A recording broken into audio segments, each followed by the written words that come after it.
Il apparaît parfois la nuit.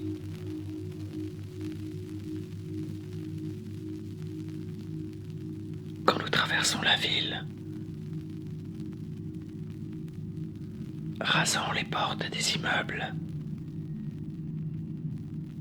effleurant les caniveaux,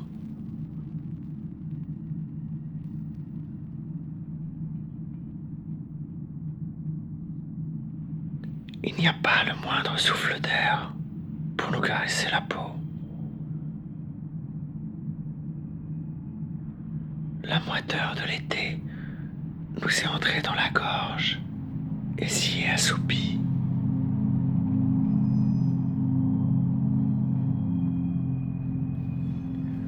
Nous traversons la nuit morte sans bruit.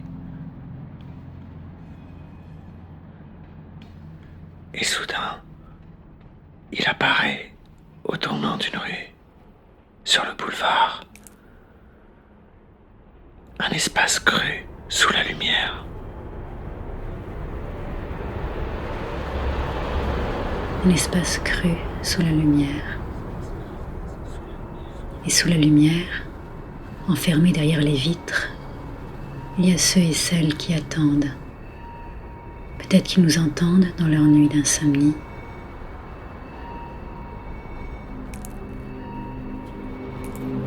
Alors arrêtons-nous un moment. Tentons de les saisir.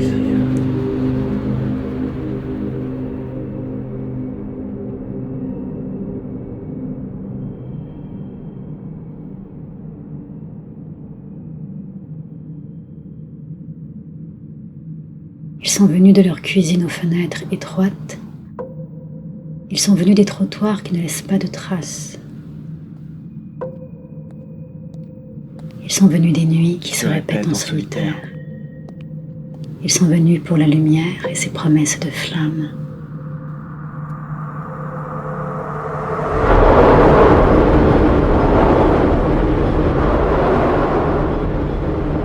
Dans l'espace cru, sous les néons, sa main nue de femme et la main nue d'un homme se touchent, presque.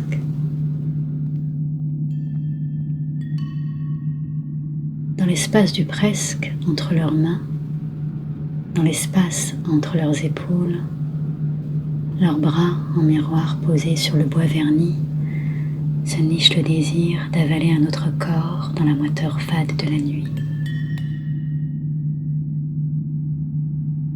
Sous la lumière, celui qui nous tourne le dos est là pour ne pas être ailleurs.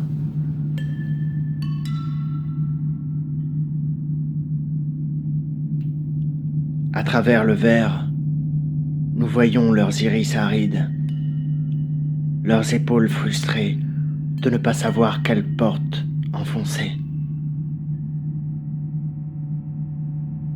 Au centre, un homme propre comme une morgue s'agite pour faire naître la vie sous les néons. Il se dit qu'il voudrait voir frissonner leur désir sur leur peau qui n'a pas de profondeur pour prendre chair.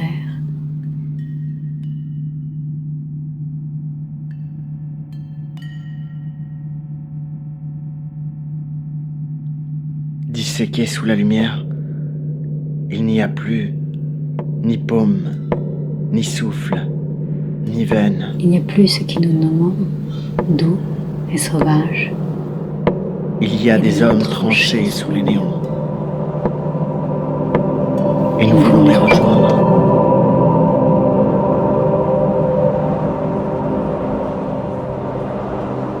Pour les étreindre.